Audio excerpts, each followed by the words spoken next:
గ్రామీణ మహిళలకు ఆర్థిక స్వావలంబన కల్పించే దిశగా నైపుణ్యాభివృద్ధి శిక్షణ కార్యక్రమం కొనసాగుతోంది. ఎంపీ సినేని శివనాథ్ సారథ్యంలో కేశినేని ఫౌండేషన్ మరియు ఎన్ఐఆర్డీ సంయుక్త ఆధ్వర్యంలో హైదరాబాద్ ఎన్ఐఆర్డీలో ఈ ప్రత్యేక శిక్షణ నిర్వహిస్తున్నారు. వర్మీ కంపోస్టింగ్, సహజ సాగు, తేనెటీగల పెంపకం, తేనె తయారీపై 5 రోజుల నైపుణ్యాభివృద్ధి శిక్షణలో భాగంగా గురువారం 4వ రోజు శిక్షణ తరగతులు కొనసాగాయి. ఎన్టీఆర్ జిల్లాకు చెందిన 45 మంది ఎస్హెచ్జీ మహిళలు ఈ శిక్షణలో పాల్గొంటున్నారు. వీరిలో 30 మంది వర్మీ కంపోస్టింగ్, నేచురల్ ఫార్మింగ్ లో, మరో 15 మంది తేనె తయారీపై శిక్షణ పొందుతున్నారు. ఈ శిక్షణ డిసెంబర్ 15 ప్రారంభమై డిసెంబర్ 19 వరకు కొనసాగనుంది. 4వ రోజు శిక్షణలో భాగం అపికల్చర్ టెక్నాలజీ సెంటర్ అధికారులైన పి రవీంద్ర కుమార్, సీతారత్నం నేతృత్వంలో తేనెటీగల పెంపకం సంబంధిత అంశాలపై విస్తృత అవగాహన కల్పించారు.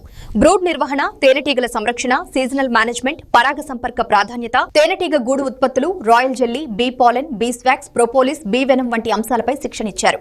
అనంతరం గూడు కణాల పరిశీలనతో పాటు ప్రాక్టికల్ శిక్షణను కూడా అందించారు.